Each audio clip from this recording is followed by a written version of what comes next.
Nancy is a conductor's daughter. One day she was working on Skarloey with some polish in a rag. Skarloey was snoozing happily, but Nancy wanted to talk. Wake up, lazy bones. Your brass is filthy. Aren't you ashamed? No, yawned Skarloey. You're just an old fusspot. And Skarloey closed his eyes. He was thinking about his friend Rheneas and all the good times they had shared before Rheneas went away to be mended.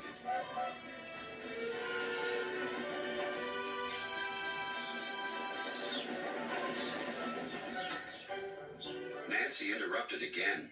Don't you want to look nice when Rheneas comes home? Skarloey wasn't sleepy anymore. What? When? Soon. Daddy told me. I'm going now, she said. Nancy, stop. Do I really look nice? Please polish me again. Now who's an old fusspot? Laughed Nancy and set to work once more. Duncan was jealous. Aren't you going to polish me too? Sorry, not today. I'm going now. I'm helping the refreshment lady this afternoon. We must get the ice cream ready for the passengers. Never mind, Duncan. But Duncan did mind.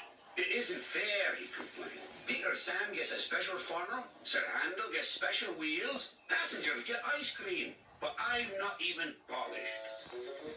Of course, this wasn't true, but Duncan enjoyed complaining. He became sulkier still.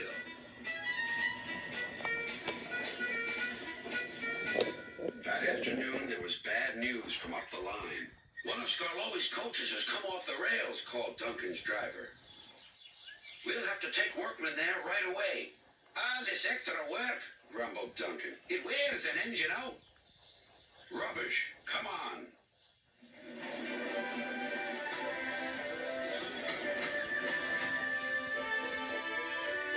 The derailed coach was in the middle of Skarloey's train, so he had gone on to the top station with his front coaches.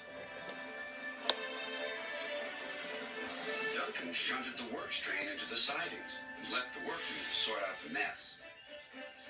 Then he brought the passengers in the rear coaches home. He sulked all the way. I get no rest, I get no rest, he muttered. Duncan made the journey very difficult. He was short of steam, so his driver waited a while in the hope of raising more. But Duncan wouldn't try. We'll keep our passengers waiting, said his driver. Duncan was cross. You always think about the passengers and never about me.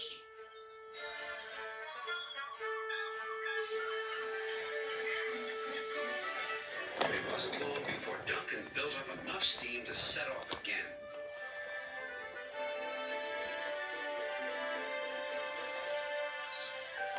But he was still very grumpy and cross. I'm overworked and I won't stand it. At last they reached the viaduct near the station. Come on, Duncan, called his driver. One more effort, and you'll have a rest and a drink at the station. Then Duncan was very rude. Keep your old station. I'm staying here.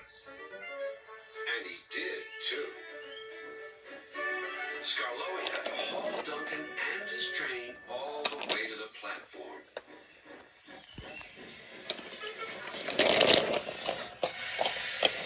The passengers were furious. They told everyone what a bad railway it was.